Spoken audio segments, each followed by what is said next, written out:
안녕하세요. 네. 오늘부터 CFA 레벨 1 픽스드 인컴 과목 진행을 맡게 된 김민석이라고 합니다. 반갑습니다. 네. 우선 첫 시간이니까 간단하게 오리엔테이션을 진행한 이후에 이 채권에 대한 어떤 이해도를 위한 어떤 진도를 본격적으로 나가도록 하겠습니다. 우선 저는 이전에 한국투자증권 본사 영업부에서 어떤 다양한 금융상품들을 좀 세일즈하고 기관 그리고 개인 고객들을 좀 상대하는 업무를 주로 수행을 하였었고요. 지금 현재는 회계법인 중 한 군데에서 다양한 어떤 딜들을 다루면서 매각자문과 인수자문 업무를 주로 맡아서 진행하고 있습니다. 제가 매각자문 하던 업무 중에 주로 어떤 뭐 부실채권이나 이런 채권 관련된 매각자문 업무를 수행한 경험도 있기 때문에 이러한 저희 경험과 어떤 과거에 공부했던 이런 이력들을 바탕으로 해서 여러분들이 조금 더 채권이라는 과목에 쉽게 다가갈 수 있도록 조금 더 노력을 해보도록 하겠습니다. 그럼 지금부터는 픽스드 인컴 출제 비중들에 대해서 한번 좀 살펴보도록 하겠습니다. 우선 CFA 레벨 1에서 채권 과목이 차지하는 비중은 우선 11%에서 약 14% 정도 출제가 현재 되고 있어요. 그래서 지금 다른 과목 대비해서는 사실 채권이란 과목도 전통 자산 중에서 메인인 과목 중에 한 과목이기 때문에 굉장히 비중이 높은 편에 속한다고 좀 볼 수 있고요. 지금 보시다시피 레벨 2에서는 15%까지 지금 출제될 수 있고 레벨 3에서는 약 20%까지도 이렇게 점점점 출제 비중이 오르는 과목 중에 하나이기 때문에 여러분들이 조금 더 채권에 대해서 처음엔 조금 어려울 수 있지만 많은 좀 준비가 필요하다라고 좀 말씀을 드릴 수 있을 것 같아요. 그래서 일단 출제 비중은 현재 지금 이런 상황이고 지금 실제로 문제수로 봤을 때는 지금 레벨 1에서는 지금 오전과 오후 지금 90문항씩 이렇게 시험을 보고 있는데요. 지금 채권 과목은 주로 이 오후 세션에 많이 나오고 있습니다. 이 채권 과목은 지금 오후 세션 총 90문항에 지금 주로 출제가 되고 있고 출제 문항수는 그때그때 다른 과목과의 어떤 비중에 따라서 조금씩 문항수는 다르지만 보통 15문제에서 20문제 정도 출제가 되고 있다라고 여러분들이 알고 계시면 될 것 같아요. 그래서 실제로 90문제를 푸는데 그중에 15문제에서 20문제 가까이가 채권 과목이기 때문에 여러분들이 이거에 대해서 좀 대비를 잘 해두셔야 혹시 좀 당황하지 않을 수 있다라고 말씀드릴 수 있을 것 같고요.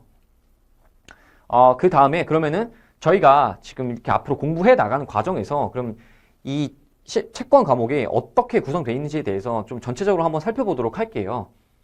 우선 출제 주제 같은 경우에는 첫 번째는 우선 기본 개념이나 용어와 관련된 내용들이 많이 나오고 있습니다. 그래서 이 리딩 넘버로도 제가 좀 정리를 해놨는데요. 여러분들이 가지고 있는 슈에저 교재 기준으로 리딩 49에서 53 그리고 리딩 62에서 67 이렇게 총 11개의 리딩 이 11개의 리딩이 지금 기본 개념 및 용어를 좀 차지한다고 보시면 될 것 같아요. 그래서 제가 여기 밑에다가 좀 정리를 해놨는데 이 기본 개념 및 용어에서는 채권에 대한 어떤 기본 개념부터 용어, 종류와 관련된 방대한 양의 기본 내용이 나와요. 그래서 여러분들이 사실 처음 채권이라는 과목을 접하는 입장에서는 굉장히 생소한 용어들과 내용들이 굉장히 많이 나와서 처음에는 조금 어렵다고 느끼는 과목 중에 한 과목인데요. 이 부분은 좀 자주 보면서 여러분들이 제 설명 듣고 좀 자주 복습하시면서 이런 개념과 컨셉들이 있구나라고 좀 이해하시는 노력을 하시면 충분히 대비가 가능하니까 여러분들 잘 준비하실 수 있을 거라 생각하고요. 그다음 출제 비중은 30%에서 40% 정도 수준입니다. 그래서 기본 개념 및 용어가 나오는 출제 비중은 좀 낮은 편이고 그리고 만약에 문제가 나온다 하더라도 굉장히 레벨 1에서는 간단한 질문과 어떤 그 답변 이런 수준 정도로 나오기 때문에 굉장히 심플하다. 그래서 어렵지 않게 접근할 수 있기 때문에 오히려 이걸 너무 다 이제 좀 중요한 부분만 살리고 가는 것보다는 좀 굉장히 간단하게 한 번만 좀 정리해 놓고 이해하고 암기하면 좀 심플하기 때문에 좀 이것도 같이 가져가셨으면 좋겠고요. 그다음에 좀 리딩은 좀 굉장히 많지만 이번에 CFA 협회에서 굉장히 조금 채권 과목의 리딩을 좀 쪼개놨어요, 많이. 그래서 좀 세부적으로 좀 많아 보이는 것 뿐이지 이게 사실 내용을 합쳐놓고 보면 크게 많지는 않다. 그래서 처음에만 좀 정리를 잘 듣고 해놓으면 좋을 것 같다라고 한번 말씀을 드릴 수 있고요. 네, 두 번째로는 지금 제가 노란 칠해 놓은 밸류에이션 및 계산이 이 채권 과목의 메인이라고 좀 보시면 될 것 같아요. 그래서 리딩 넘버 기준으로는 리딩 54에서 61 이렇게 8개의 리딩이 이 채권 과목의 사실 핵심이라고 보시면 될 것 같고요. 지금 채권 과목을 비롯한 다양한 에셋 클래스들의 어떤 미래 현금 흐름을 바탕으로 그럼 과연 현재 가치는 얼마나 될지 그리고 미래 가치는 얼마나 될지 그리고 이 현재 가치와 미래 가치 사이에서 여러분들이 투자할 때 수익률은 어떻게 될 수 있을지 이런 것들 지금 이런 밸류에이션과 계산 그리고 일드에 대한 이해 이런 것들이 사실 제일 큰 핵심이고요. 이거는 지금 출제 비중이 거의 60%에서 70%에 지금 가깝게 출제가 되고 있습니다. 그래서 여러분들이 이게 처음에는 좀 생소할 수 있지만 이게 어쨌든 여러분들이 간단한 공식 정도만 암기를 해서 대입만 할 수 있어도 일단 맞출 수 있는 문제가 꽤 많기 때문에 그런 부분도 있을 뿐더러 당연히 공식만 안다고 해서 모든 문제를 다 풀 수는 없습니다. 그래도 일단 기본적인 개념이나 공식, 용어 이런 것들은 다 알고 계시면 충분히 맞출 수 있는 문제도 굉장히 많기 때문에 여러분들이 그런 부분에 있어서 좀 대비를 하실 필요가 있고 이거에 대해서 좀 이해를 잘 해두시면 이 특히 밸류에이션 및 계산 부분은 CFA 레벨 2 부분에서도 굉장히 중요하게 다루는 내용입니다. 그래서 거의 사실 밸류에이션 및 계산이 레벨 2에서는 한 90% 가까이 비중이 늘어난다고 좀 보시면 될 것 같기 때문에 여러분들이 이거에 대한 좀 개념들은 좀 철저하게 좀 학습할 필요가 있다라고 말씀을 드릴 수 있을 것 같고요. 저도 이런 기본 개념 및 용어도 아무래도 지금 처음 접하는 거다 보니까 당연히 좀 상세하게 설명을 드리되 이 밸류에이션 및 계산에 조금 더 초점을 맞춰서 강의를 진행하도록 하겠습니다. 그래서 여러분들이 조금 더 이 채권이라는 과목에 대한 이해와 더불어서 점수로서도 높은 점수를 받을 수 있도록 노력하도록 하겠습니다. 다음으로는 그럼 이 CFA 과목은 과연 어떻게 공부해야 될 것인가 라는 거에 대해서 좀 제가 한번 정리를 해놨는데요. 우선은 첫 번째로는 일단 제가 좀 핵심 컨셉이나 좀 중요한 좀 설명드릴 위주로 이 서브노트를 좀 제공을 해드리고 있기 때문에 이 서브노트를 바탕으로 해서 좀 중요한 개념들이 어떤 게 있구나라고 이해를 하시고 슈에조 교재를 기반으로 해서 반드시 영어 문장과 문제로 학습할 필요가 있다 라고 좀 말씀을 드리고 싶어요. 그래서 이 CFA 과목 같은 경우에는 아무래도 영어로 실제로 시험을 진행하는 거기 때문에 여러분들이 한국말로만 너무 익숙해지게 되면 좀 이 실제로 문제를 풀 때 좀 당황할 수가 있어요. 그래서 여러분들이 이 서브노트와 슈에조 교재 기반으로 하여튼 영어 문장과 문제를 직접 많이 풀어보는 연습이 굉장히 많이 필요하다라고 좀 말씀드릴 수 있을 것 같고요. 서브노트를 활용해서 슈에조 내에서도 조금 중요한 컨셉들 위주로 여러분들이 혼자 정리하는 시간을 가지셨으면 좋겠습니다. 두 번째로는 기본 개념과 필수 공식 등은 반드시 이해하고 암기 및 정리하기라고 제가 지금 써놨는데요. 앞에 말씀드린 대로 이 기본 개념이나 어떤 그 간단한 공식들을 암기만 하고 있어도 대입해서 풀 수 있는 문제들도 꽤 많이 출제가 되기 때문에 일단 레벨 1 수준에서는 반드시 암기할 것.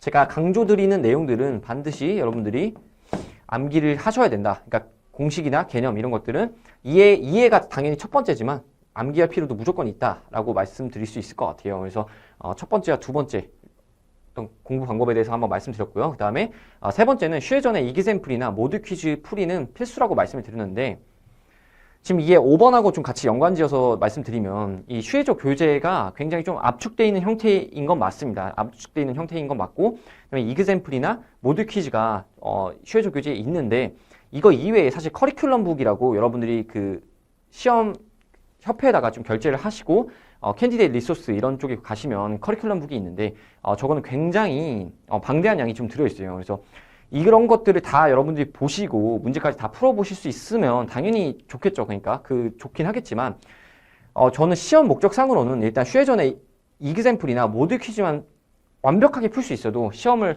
합격하는데 정말 문제가 없다라고 좀 말씀드릴 수 있을 것 같고요. 그 다음에 모드 퀴즈는 사실 너무 문제가 짧기 때문에 이 이그샘플, 특히 에셋 클래스 과목들은 이 이그샘플이 좀 굉장히 길게 나와 있고 개념이나 이런 여러 가지를 이해를 하고 있어야 이그샘플을 풀 수 있기 때문에 이 이그샘플을 잘 풀 수 있는 능력이 굉장히 중요하다. 그래서 시험 보기 직전에도 틀린 문제들도 당연히 복습을 해야겠지만 이 슈에전의 이그샘플이나 모드 퀴즈를 조금 눈으로라도 좀 빠르게 풀어보면서 최종 정리를 해보실 수 있으면 좋을 것 같다는 생각을 좀 했습니다.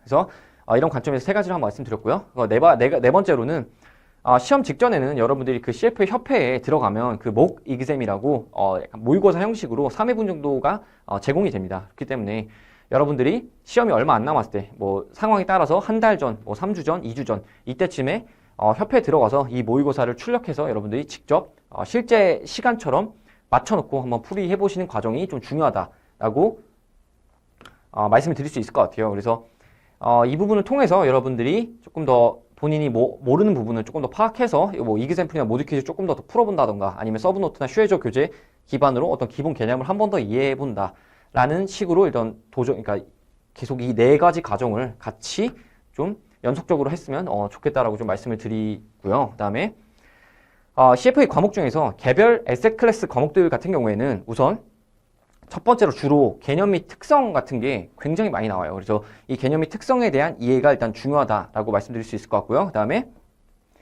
가치평가. 이 가치평가라는 건 밸류에이션인 거죠. 그러니까 밸류에이션이라는 건데 사실 개념은 굉장히 간단합니다. 그러니까 이 자산별로 미래 현금 흐름이 정해져 있잖아요. 뭐 1년차, 2년차, 3년차. 특히 픽스드 인컴 같은 경우에는 더 이 현금 흐름이 더 고정되어 있는데 이 미래 현금 흐름에 대해서 과연 어떤 할인율로 계산할 것인가, 그리고 현재 가치는 얼마인가, 미래 가치는 얼마인가, 그리고 그 여러분들 현재 얼마로 투자했을 때 수익률은 얼마인가, 약간 이런 개념들을 주로 많이 배운다고 생각하시면 될 것 같아요. 그래서 이 개념의 특성, 가치평가가 지금 메인이라고 보시면 될 것 같고, 그 다음에 리스크와 리턴. 그러면은 여러분들이 이 개별 에셋 클래스를 투자했을 때 과연 리스크는 어떤 게 있을까? 여러분들이 리스크가 사실 더 중요하다고 어떻게 보면 보실 수 있을 것 같아요. 이 개념적인 컨셉에서는. 그래서 리스크와 리턴을 측정하기 위해서는 과연 어떻게 해야 될까? 그리고 리스크에는 어떤 게 있고 리턴을 측정하기 위해서는 어떤 걸 유의해야 될까라는 게 CFA 레벨 1, 2에서 가장 핵심적으로 세 가지가 나온다고 좀 여러분들이 생각하시면 될 것 같아요. 그리고 이게 이제 레벨이 넘어갈수록 이제 마지막 그 CFA 레벨 3에서는 결국에는 여러분들이 여태까지 앞에서 배운 내용들을 바탕으로 최종적인 운용 전략을 결정하고 포트폴리오에 미치는 영향을 파악하는 이런 과정들을 공부하게 됩니다.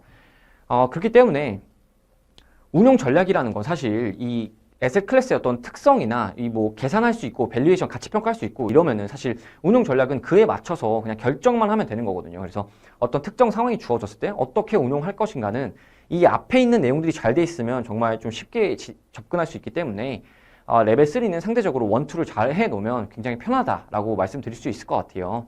그래서 일단은 지금 굉장히 이 채권이라는 과목이 여러분들이 처음 접하시는 분들은 굉장히 생소한 용어도 많이 나오고 조금 어렵다고 느끼시는 분들도 많을 텐데 최대한 여러분들이 좀 다가가기 쉽게 제가 잘 설명드리도록 하겠습니다. 그래서 앞으로 지금 채권 과목 저와 같이 좀 잘 공부해 보시면 될 것 같고요. 우선 이렇게 해서 오리엔테이션을 먼저 마치도록 하겠습니다. 감사합니다.